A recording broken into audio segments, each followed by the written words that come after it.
¿Qué tal? ¿Cómo están? Bienvenidos a este día número 10, en el cual comenzaremos a ver el tema de las reglas de discernimiento, en esta primera parte de tres, ¿no?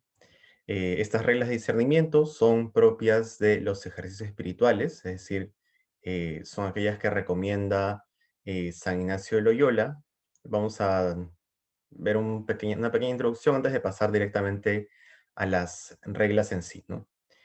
Son dos grupos de reglas, ¿no? Hay unas para la primera semana y otras para la segunda semana, ¿no? Si bien las semanas no son exactamente periodos concretos de tiempo, o sea, no se refiere a días, ¿no? En sí, tanto como a fases, em, bueno, igual hay una distinción entre cada una de las fases, ¿no? Que vamos a profundizar un poco más de eso en unos momentos. Entonces, bueno, ¿qué dice San Ignacio sobre estas reglas, no? Son reglas para, de alguna manera, sentir y conocer las varias mociones que en el alma se causan, ¿no? Entonces, en el relacionamiento con Dios, ¿no? Tanto ya en la vida de oración propiamente, que es pues, el lugar más propio de estas mociones, ¿no? En la vida de oración, en las celebraciones litúrgicas, pero que también en realidad se pueden dar en otros momentos de la vida, ¿no? Con mayor naturalidad, sobre todo en la medida en la que uno se mantenga constantemente recogido, con esta actitud de ser contemplativo en la acción. Se produce en el alma una serie de movimientos, ¿no? Movimientos o mociones, ¿no? Hay movimientos que son provechosos o buenos, y hay movimientos que son pues negativos, ¿no? Malos, que me alejan del objetivo final, que es la salvación del alma, ¿no? Entonces, las buenas mociones se acogen y hay que reconocer cuáles son las malas mociones, para alejarnos de esta forma de pensamiento, ¿no? Estas mociones generan una especie de este movimiento, ¿no? Genera un sentir interior, ¿no? Como si fuera parte, pues, de nuestras emociones, digamos, ¿no? Pero de alguna forma, cuando uno va teniendo mayor experiencia sobre estas realidades, va entendiendo qué cosa proviene de una emoción espiritual y qué cosa después es un movimiento emocional, ¿no? Entonces, eso también es probablemente una realidad que se forma en la práctica, ¿no? Esta primera parte que vamos a ver, ¿no? La primera y la segunda, estas primeras 14 reglas son más propias de la primera semana, ¿no? En la primera semana, la primera semana de los ejercicios espirituales, o las semanas de los ejercicios espirituales que se dividen en cuatro, o podríamos dividirlas en cuatro, podríamos también compararlas con las fases que menciona San Juan de la Cruz sobre las formas de vida, ¿no? En cuanto a la vida purgativa, iluminativa y unitiva, ¿no? Entonces, en la primera semana se vive pues lo propio de una vida purgativa, es decir, de purgar del interior aquello que me aleja del objetivo final. Es decir, ¿no? Este sentido de reformar lo deformado en mí, ¿no? Aquello que se ha deformado en mí a causa del pecado y de una visión también de la vida, ¿no? Pecaminosa o no alineada con la propuesta del mismo Dios, ¿no? Entonces, estas reglas de discernimiento son sobre todo para esta primera fase, ¿no? Para una fase que es más purgativa, ¿no? En la cual sobre todo vamos renunciando al pecado, y al pecado explícito, ¿no? El pecado explícito, el pecado mortal y a formas explícitas del pecado venial también. Estas reglas de discernimiento también se pueden entender como reglas para la vigilancia y prudencia interior, ¿no? Finalmente, el discernimiento implica esta capacidad de sopesar entre dos o más realidades para elegir aquello que es lo mejor, ¿no? Aquello que da mayor gloria a Dios. Entonces hay que pues, poder reconocer efectivamente qué cosa es lo que da mayor gloria a Dios, en qué forma, en qué sentido, em, para poder también mantener a lo largo de la vida un espíritu de vigilancia, ¿no? De estar atentos a las realidades que se van formando entre nosotros, y tener prudencia pues en el obrar, ¿no? De alguna forma, las reglas de discernimiento se aplican a todas nuestras formas de obrar. Quiere decir, a nuestros pensamientos, ¿no? Para que se mantengan puros y no sean pecaminosos, o no sean, o sea, pecaminosos en cualquier forma, ¿no? Ya sea de impureza, envidia, soberbia, etcétera. palabras, ¿no? En nuestro hablar, ¿no? Para que hablemos pues de forma correcta, apropiada, moral, cristiana, en nuestro obrar, ¿no? En todas nuestras acciones y, y tener este cuidado en la omisión también, ¿no? Que es parte de pues, estos cuatro puntos, es parte de lo que nos confesamos normalmente en misa, en el acto penitencial normalmente, ¿no? Entonces también tener cuidado pues de omitir, quiere decir de que a causa de, pues de una falta de amor, una falta de reparo, o peor aún de cobardía, no hablemos en un momento en el cual tengamos que hablar, o no obremos de cierta forma cuando tendríamos que hacerlo, ¿no? Cuando tenemos obligación de hacerlo, una obligación importante, o más aún una obligación grave, ¿no? Y aquí también vamos a entender qué cosa es el buen y el mal espíritu, ¿no? Va a hablar San Ignacio bastante de esto en las reglas del discernimiento. De forma preliminar podríamos decir, pues, de que el buen espíritu es aquel que viene de Dios, ¿no? Es el espíritu de Dios, la gracia, ¿no? Mientras que el mal espíritu es propio, pues, del demonio y sus ángeles caídos, ¿no? Que proponen más bien tentaciones, ¿no? Formas de tentaciones explícitas o implícitas, ¿no? De hecho, hay que tener aún, en esta primera fase, vamos a ver sobre todo el cuidado con aquellas realidades explícitas, porque son las más propias de quien está comenzando en este camino de una vida purgativa, ¿no? Después de renunciar a la vida de pecado, que es propio de la vida purgativa, entra la parte de la vida iluminativa, donde vamos a comenzar a iluminar la vida con la realidad de Dios, ¿no? Con el ejemplo de vida de Dios, conocer más a Dios, para que Dios ilumine mis realidades, ¿no? Entonces ya ahí normalmente se suelen dar, eso ya lo vamos a ver después, pero para que igual tengan noción de esto, ya en esa fase se comienzan a dar otras formas de tentación que son un poco más complejas o que implican una mayor vigilancia porque no son tan explícitas en ese sentido. Entonces pasamos a la primera regla de discernimiento propuesta por San Ignacio, ¿no? En esta primera parte son, si no me equivoco, 14 reglas. El día de hoy, como 14 o sea, sería muy extenso abordar las 14 reglas en un solo tramo. Vamos a ver solo las primeras 6, ¿no? Entonces la primera regla dice así: en las personas que van de pecado mortal en pecado mortal, o sea, que viven una vida de pecado mortal abierta, digamos, ¿no? Sin mayor o sin gran resistencia, el enemigo acostumbra comúnmente proponerles placeres aparentes, haciendo imaginar deleitaciones y placeres sensuales para conservarlos y aumentarles más en sus vicios y en su pecado. No, esto es en el mal espíritu, ¿no? Propio del enemigo. Mientras que el buen espíritu, por el contrario, les punza y les remuerde la conciencia por el juicio de la razón, ¿no? Entonces, aquellos que viven pues una vida más cercana al pecado mortal, esta primera regla probablemente es más evidente, ¿no? Pero comienza desde lo más básico de una forma San Ignacio, ¿no? Aquellos que viven una vida de pecado mortal abierta, ¿no? O sea, sin mayor resistencia, que no se han terminado de decidir verdaderamente pues por purgar la vida, por reformarse, em, tienden a tener, digamos, tentaciones explícitas, ¿no?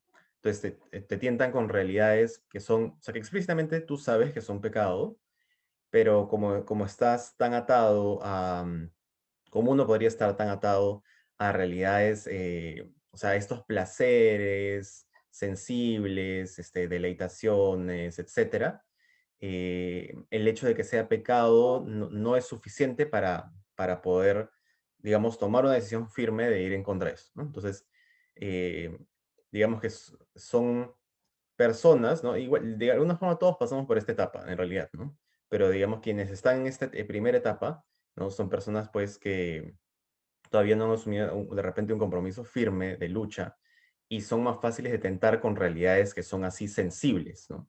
Como formas de felicidad sensible, ¿no?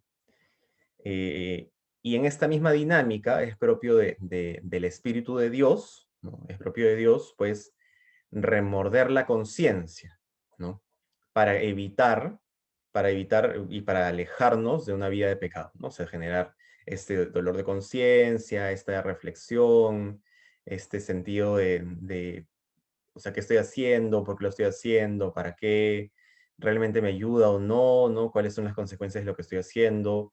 tanto en una realidad, digamos, religiosa, ¿no? Como que porque la consecuencia del pecado mortal es la perdición eterna, ¿no? El infierno, como ya hemos visto, como también, pues, en la vida natural, porque el pecado mortal también muchas veces deforma nuestra vida temporal, digamos, ¿no?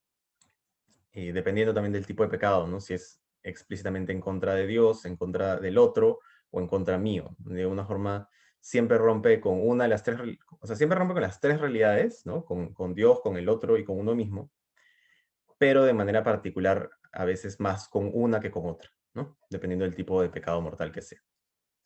Entonces, esto, bueno, es sobre la primera regla, que es un poco más común o esperable, ¿no? Luego seguimos con la segunda regla. En las personas que van intensamente purgando sus pecados, ¿no? Entonces aquí ya entramos a otro tipo de persona, ¿no? A una persona que ya no vive una vida de pecado mortal general, ¿no? O sea, sin mayor resistencia, sino más bien alguien que ya se decidió a vivir una vida de renuncia al pecado, ¿no? Sobre todo renuncia al pecado mortal y pues idealmente también al pecado venial, poco a poco, ¿no? Entonces, estas personas que van intensamente purgando sus pecados y viven pues un servicio a Dios nuestro Señor, de bien en mejor subiendo, es decir, ¿no? Que van progresando constantemente, sucede de modo contrario a la primera regla, ¿no? Entonces, ¿cómo se mueve en esta situación el buen y el mal espíritu, ¿no? Pues ese propio del mal espíritu, morder, entristecer y ponernos impedimentos, inquietando con falsas razones para que no pase adelante, ¿no? De ahí vamos a volver a esto. Em, y propio del buen espíritu, dar ánimo, fuerzas, consolaciones, lágrimas, inspiraciones y quietud, facilitando y quitando todos los impedimentos para que el bien obrar proceda adelante, ¿no? Entonces ocurre lo contrario, ¿no? Mientras que cuando me acerco a una vida de pecado, el mal espíritu me impulsa y el buen espíritu me aleja, cuando elijo más bien una vida de virtud, ¿no? El mal espíritu me aleja y el buen espíritu me acerca a esta realidad, ¿no? Em, ¿Y cómo es que sucede esto? De alguna forma lo trata de abordar San Ignacio, ¿no? En esta elección por la vida de virtud, ¿no? El mal espíritu busca de diferentes formas, ¿no? Entristecerme, inquietarme, poner razones por las cuales no hace sentido, no hay valor, buscando, por ejemplo, razones como la justicia en un sentido muy humano, ¿no? Como que, pero ¿para qué lo tratas bien si él no te va a tratar bien? Em, o para qué te esfuerzas si nunca tienes resultados grandes, ya volviste a pecar, mira, no tiene sentido que sigas con esto, mejor quédate ahí, ¿no? Entonces, estas ideas que en general nos alejan, pues, de una vida de virtud heroica son propias del mal espíritu, ¿no? Mientras que el buen espíritu más bien da ánimo, da fuerza, da deseo de acercarnos cada vez más a vivir una vida propia de la que Cristo vive, da consolaciones y lágrimas, es decir, una experiencia propia, ¿no? De esta realidad que vivimos con Dios, una especie de consolación sensible también, ¿no? Inspiración, ¿no? El deseo, una quietud interior, y como que de alguna forma se limpian los impedimentos para ir hacia adelante, ¿no? Nunca está pues solo el buen espíritu sin el mal espíritu, o casi nunca sucede esto, ¿no? Normalmente tenemos ambas realidades se mueven dentro de nosotros, lo que hay que hacer pues es dar espacio y escuchar al buen espíritu e ignorar al mal espíritu, ¿no? La tercera regla nos habla sobre lo que es la consolación espiritual, ¿no? Entonces, ¿qué cosa es la consolación espiritual? Y después vamos a ver qué cosa es, por el contrario, la desolación espiritual. Entonces, la consolación espiritual se da cuando en el alma se causa alguna moción interior, ¿no? Un movimiento interior, con la que el alma viene a inflamarse en amor de su Señor, ¿no? Crece en nosotros este amor por Dios, y en consecuencia, cuando no ama en sí criatura ninguna, sino el Señor de todas ellas, sino en el Señor de todas ellas, ¿no? Eso quiere decir que todo se ordena a Dios, ¿no? Es propio de la consolación espiritual que el alma se ordene a Dios, se ordene perfectamente a Dios, ¿no? Y cuanto mayor sea la perfección con la cual se ordene, em, mayor, digamos, podría ser la consolación espiritual interior que sea, ¿no? Entonces, no es solo una realidad sensible en cuanto a estas lágrimas, esta felicidad, sino también tiene un efecto concreto, ¿no? El efecto de la gracia, que es pues este deseo afectivo de amor, ¿no? De amor, de renuncia al pecado, de ordenar mis realidades, las realidades de mi vida, para poner a Dios sobre todas las cosas y por Dios hacer todas las demás. Otra de las características, o otro de los momentos en los cuales se da esta consolación espiritual, que San Ignacio de una forma plantea tres, ¿no? Es cuando se lanza lágrimas motivas a amor o de amor a nuestro Señor, sea por el dolor de sus pecados o de la pasión de Cristo o de otras cosas derechamente ordenadas en su servicio y alabanza, ¿no? Entonces, esta segunda consolación espiritual sí es mucho más sensible, digamos, ¿no? Es un sentir interior, ¿no? Que es un movimiento espiritual que nos afecta emocionalmente, ¿no? Y acogiendo esta emoción, pues también nos afecta sentimentalmente, ¿no? Entonces es como una gracia que nos ayuda a crecer en el amor a Dios, ¿no? Nos ayuda a entender, es una gracia que primero nos ayuda a entender la grandeza del amor de Dios, ¿no? Lo que Dios ha obrado en nuestra vida, cómo nos ha amado, y luego hay otra, digamos, segunda gracia que nos ayuda a crecer en agradecimiento frente a esta realidad, ¿no? Entonces nos conmueve el amor de Dios y esta conmoción ante el amor de Dios nos genera un amor mayor frente a Él, ¿no? Entonces, esta gracia, ¿no? Esta consolación espiritual podría darse, por ejemplo, en el dolor de mis pecados, ¿no? Podría arrepentirme profundamente por cosas que he hecho frente a Dios, por cosas que he hecho frente a los demás, por realidades que incluso me he hecho a mí mismo, o que incluso de repente elegí hacerme a mí mismo para contrariar a alguien, ¿no? Entonces, este dolor, ¿no? De los pecados, el dolor propio de la contemplación de la pasión de Cristo, ¿no? El dolor al contemplar los sacrificios de Cristo en su vida, los latigazos, la coronación de espinas, la crucifixión, el abandono de sus apóstoles, el maltrato por parte del pueblo judío, de los fariseos, etcétera, ¿no? Todo lo que es propio, pues, de la pasión de Cristo. Y también puede darse, de hecho, sobre otras realidades que están relacionadas a aquello que es propio de, de, de eso, ¿no? O sea, de aquello que está ordenado rectamente frente al servicio y alabanza de Dios, ¿no? Entonces pueden ser, no sé, ¿no? Consolaciones frente a la Santísima Virgen, frente a San José, frente a algún santo en particular, em, frente a algunas realidades santas también, ¿no? O sea, frente a alguna virtud en particular, etcétera, ¿no? Se podría darse pues en diferentes momentos, pero es una realidad sensible que nos motiva a vivir una vida más santa o de mayor virtud heroica. Y finalmente, el tercer punto, ¿no? Llamo consolación, dice San Ignacio, todo aumento de esperanza, fe y caridad, y toda alegría interna que llama y atrae a las realidades celestiales, y a la propia salud del alma, quietándola y pacificándola en su Creador y Señor.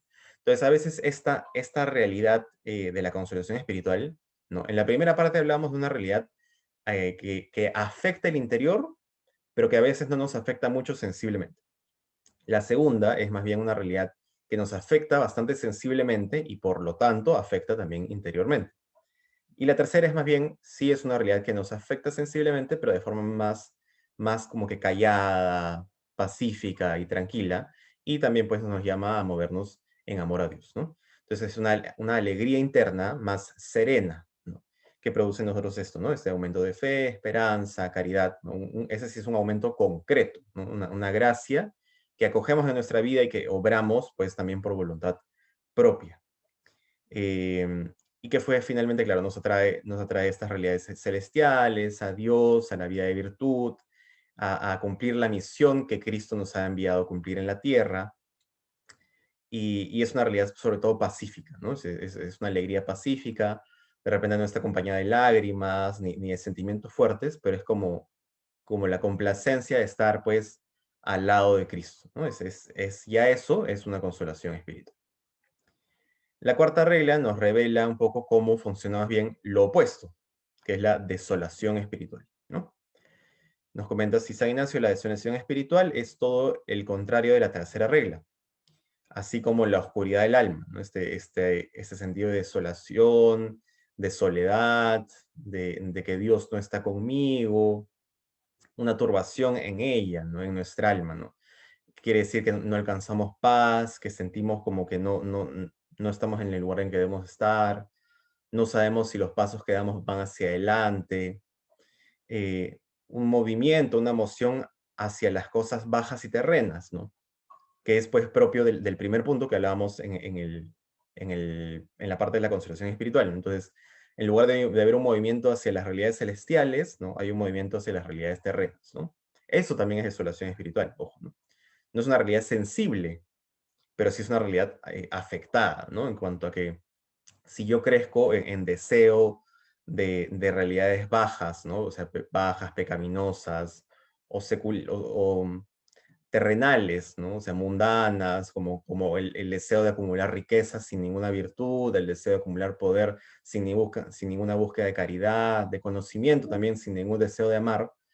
Entonces son realidades terrenas, bajas, ¿no? Porque donde no hay amor, pues se acaba la virtud, ¿no? Es más bien un acto de soberbia, orgullo, búsqueda de seguridad en las cosas y no en Dios, ¿no? Inquietud de varias agitaciones, ¿no? Diferentes agitaciones que se pueden producir dentro de nosotros, ¿no? Podría ser una especie de ansiedad espiritual, o podría ser por realidades que se dan a mi alrededor y que generan en mí una agitación espiritual, ¿no? Em, la pérdida de un trabajo, la pérdida de un ser querido, no sé, problemas económicos, familiares, sociales, cualquier tipo de problema que genera una agitación en mi interior, no solo emocional, sino de un orden espiritual, ¿no? Tentaciones moviendo a la infidencia, ¿no? Cualquier tipo de tentación es pues propia de la desolación espiritual también, ¿no? Entonces, la tentación normalmente sí tiene esta doble característica, ¿no? Es una realidad sensible, ¿no? Porque hay un deseo, ¿no? Sensible, pero también es una realidad afectada porque esta realidad sensible me afecta interiormente. Entonces, bueno, es propio de la desolación espiritual, ¿no? Este movimiento sin esperanza, sin amor, ¿no? El hallarse perezoso también, ¿no? El no querer, pues, ponerme en movimiento para encontrarme con Dios, con las realidades divinas, el sentirme tibio y triste, tibio, pues, en cuanto a que no quiero obrar en favor de Dios, ¿no? O ya las realidades de Dios como que me dejan de atraer, y de una forma como separada de nuestro Creador y Señor, ¿no? Hay niveles de desolación espiritual también, ¿no? O sea, hay realidades, o sea, una tentación es propia de una desolación espiritual, todos sufrimos tentaciones, pero hay pues realidades que son como un desierto interior, ¿no? Entonces siento una soledad que parece que no tiene una explicación razonable, ¿no? Entonces eso es pues ya una desolación mucho más fuerte, que tiende a ocurrir más en personas que ya han progresado mucho en su vida espiritual, ¿no? Y es como una especie de prueba que nos ayuda a crecer en el amor, ¿no? Entonces, bueno, la mayoría de nosotros es probable que no pase por esta realidad.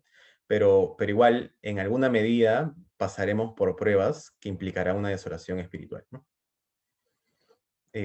Continúa San Ignacio, porque así como la desconsolación es contraria a la desolación, de la misma manera los pensamientos que salen de la consolación, ¿no? Que son pensamientos de santidad, ¿no? Orientados a la santidad, son contrarios a los pensamientos que salen de la desolación, que están pues más orientados al pecado, a la renuncia, ¿no? Al cansancio, a buscar pues cualquier cosa, cualquier realidad para como que mitigar esto que siento dentro de mí. Entonces me puede también motivar pues a buscar placeres externos, incluso pecaminosos. Eso sobre la desolación espiritual, ¿no?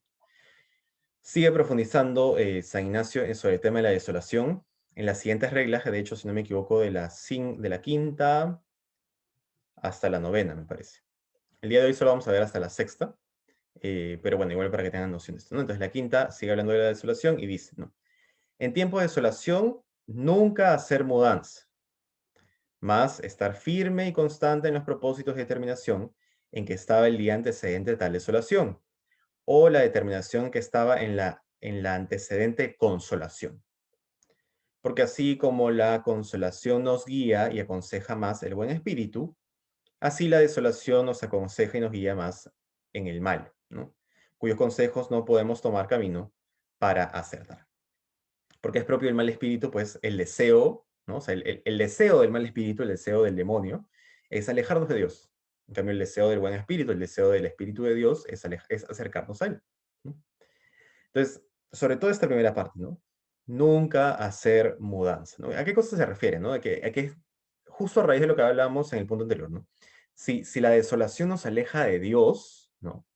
En un sentido de un movimiento interior, ¿no? O sea, interiormente siento, me da flojera ir a misa, me da flojera orar, me siento como que triste, como que Dios no está conmigo, que además pues pueden volverse con otras realidades emocionales y sentimentales, ¿no? Que no son del orden espiritual, ¿no?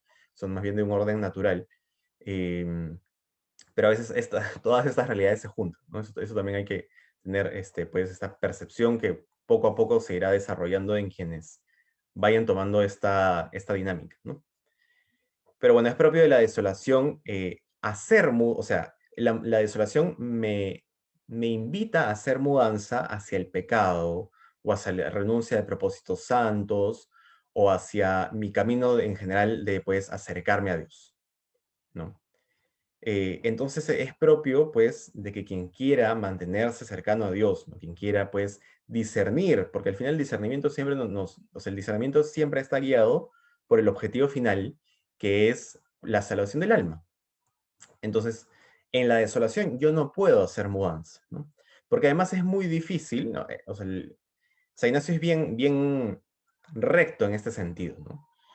Porque si yo considero que la desolación no me deja discernir con claridad, no conviene hacer mudanza, porque podría elegir otra cosa sin tener pues una base razonable para hacer la elección, ¿no? Por ejemplo, ¿no? No sé, si estoy en un instituto religioso, ¿no? Soy un postulante en un instituto religioso. Hay que hacer un discernimiento correcto, porque de repente pasan realidades espirituales dentro de mí y realidades alrededor mío dentro del instituto, y siento que esta no es mi vocación, ¿no? O incluso estando fuera, ¿no? Podría estar diciendo para entrar, ¿no? A un instituto religioso, a una orden sacerdotal, etcétera. em, y tengo este movimiento interior de como que quiero, pero no quiero, y no he tomado un propósito firme. Entonces, no, mejor me mudo, o sea, mejor elijo otra cosa, porque esto me hace sentir así, ¿no? Entonces, San Ignacio dice, no, no, no, hay que tener cuidado y no hacer mudanza, porque la mudanza, ¿no? Esta elección de otra realidad no debería darse pues solo por un movimiento que se da en un momento o que es poco constante, sino más bien hay que discernir bien para entender por qué es que habría que tomar una decisión contraria a la que inicialmente tomé, ¿no? Porque de hecho de esto habla pues más adelante, ¿no? De estos propósitos y esta determinación que había tomado en días previos a la desolación, que sería pues, o sea, en un momento en el cual o estaba con consolaciones o no tenía ningún movimiento particular, o cuando tenía consolaciones. Entonces, si en la consolación elegí algo, y si, o sea, veo este movimiento, ¿no? En el cual en la consolación Dios me invita a elegir algo, yo debo mantener firme el propósito de la consolación y no dejarme pues tentar y mover y agitar con gran facilidad por el demonio, ¿no? Esa es un poco la esencia de esta regla, ¿no? De hecho, es más complejo, o sea, suena complejo y en la práctica es más complejo, ¿no? O sea, el discernimiento, ¿no? Para entender, ¿no? Hay que como que ir desgranando las realidades para poder entender qué cosa viene del buen espíritu, qué cosa del mal espíritu. Pero esto también se da en una práctica y en esta solicitud de la gracia, ¿no? De la gracia de Dios para que nos ayude a discernir bien, ¿no? Porque de hecho el discernimiento pues es un acto espiritual, por lo tanto no lo podríamos hacer sin Dios, ¿no? No es como, no sé, ¿no? Estudiar una materia y hacer un examen, ¿no? Esto en cambio es pues una realidad de la gracia, ¿no? Entonces, claro, las reglas nos sirven, ¿no? Es una formación que nos ayudan a entender, pero también necesito la gracia para poder terminar de discernir qué cosa viene de Dios y qué cosa no. La sexta regla, que es la última en la cual nos vamos a quedar, nos menciona lo siguiente, que va en línea con lo que habíamos comentado. Dado que en la desolación no debemos mudar los primeros propósitos, como decíamos en la quinta regla, mucho aprovecha el intenso mudarse contra la misma desolación, así como es instar más en la oración, meditación, en mucho examinar y alargarnos en algún modo conveniente de hacer penitencia. Voy a dar un ejemplo para que quede más claro esto, ¿ya? Porque estas realidades se dan en todas las realidades de la vida, tanto en realidades muy serias, digamos, como lo que estamos diciendo, ¿no? Un discernimiento de un estado de vida, como en otras realidades también santas, pero de repente no tan determinantes, ¿no?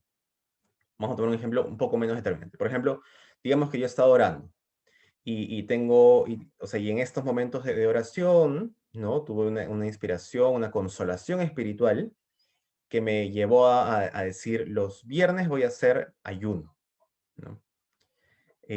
Como una penitencia, como una mortificación, un sacrificio de Dios, ¿no?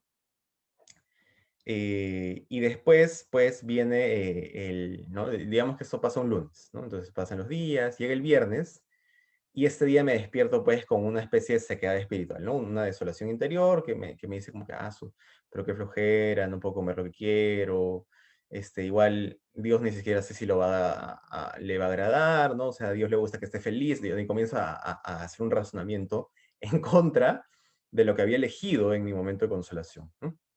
Entonces, lo primero sería aplicar la quinta regla, ¿no? Que es no mudarse, ¿no? Porque si yo entiendo de que es una realidad santa, ¿no? Porque la mortificación en general es una realidad santa, ¿no? Santificante. Entonces, una realidad santa, provechosa para mí, me ayudará a renunciar a realidades. Entonces, no conviene mudarme, ¿no? Si yo tomo una decisión, la ejecuto. Pero además, o sea, la quinta habla sobre ejecutar aquello que ya había elegido, ¿no? Aquí estamos hablando del ayer es contra, ¿no? Que creo que, si no me equivoco, es cómo se expresa esto en latín, que es mudarse en contra, ¿no? O hacer la contra. Entonces, si yo detecto, ¿no? Es algo así como, es eso, ¿no? Es hacer la contra frente a las realidades que el demonio quiere proponer en mi vida. Entonces, si yo detecto que el demonio, ¿no? Este mal espíritu, quiere desincentivarme a vivir, pues, este ayuno, entonces digo, no solo voy a hacer el ayuno, ¿no? Sino que de repente, o sea, hay que tener prudencia con eso también, ¿no? Pero de repente voy a hacer un ayuno más estricto, o de repente voy a hacer ayuno y particular oración, ¿no? Voy a extender mi momento de oración, voy a ir de repente, no sé, más a la Santa Misa, o sea, voy a elegir hacer un movimiento en contra con mayor fuerza, cosa que así no solo voy a coger, pues, la virtud propia de hacer la obra que es buena, ni más, ¿no? Porque que es un primer punto, ¿no? La obra es buena en sí. Más la virtud propia de ir en contra de resistir, mejor dicho, de resistir a la desolación, que ya es otra segunda realidad buena, sino además una tercera realidad buena, que es ir en contra, ¿no? Generar aún mayor fuerza para ir en contra de estas realidades, ¿no? Esta regla es una gran sabiduría para vencer fuertes realidades negativas que salen en el alma, ¿no? Este fuerte movimiento en contra, porque es un combate espiritual, ¿no? Es un esfuerzo interior, pero de una forma genera mucho mayor fuerza y mucho mayor gracia, ¿no? Por estas tres formas de virtud sumadas, que nos alcanzan la posibilidad, pues, de desechar de alguna forma estas desolaciones de nosotros y crecer mucho más en virtud en muy poco tiempo. Entonces es complejo también, ¿no? Seguramente, porque claro, ¿no? Ya tenía mi desolación encima de que tengo que mantenerme en el primer propósito de ir en contra, ¿no? Entonces sí, seguro que es complejo, ¿no? Pero es muy provechoso hacer la contra, porque realmente saca frutos importantes para el alma, ¿no? Igual se pueden dar, pues, en diferentes realidades, ¿no? Si me comprometo a hacer oración, y siento esa desolación, entonces voy a hacer un poco más de oración, ¿no? O sea, no hablo de 2 horas más, ¿no? Pueden ser 15 minutos, 10 minutos, no sé. Eh, pero es un movimiento en el cual estoy haciendo la contra, ¿no? También, no sé, un compromiso de ir a misa diaria, ser fiel a esto, voy a hacer o sea, voy a hacer este movimiento en contra y encima voy a ir a la misa de las 7 de la mañana, ¿no? Que es aún mayor que el sacrificio, ¿no? Entonces, es pues un ejercicio grande de virtud frente a la desolación, ¿no? Y esto pues nos alcanza gracias particulares, ¿no? Porque claro, quien es más generoso frente a Dios, eh, Dios, que no se deja ganar en generosidad, es aún más generoso con él, ¿no? No es que Dios ame solo a los generosos, sino que Dios, que nos ama a todos, no puede amar menos a aquellos que son más generosos con él. Entonces, bueno, hasta aquí nos quedamos. El día de mañana estaremos revisando las siguientes reglas de la séptima a la 14 o 12, si no me equivoco. Y terminaremos de ver, pues, el tema de la desolación, y comenzaremos y también terminaremos de ver mañana el tema de la consolación para la primera semana. Bueno, sí, sí, nos quedamos aquí, cuídense mucho y nos vemos el día de mañana. Un abrazo.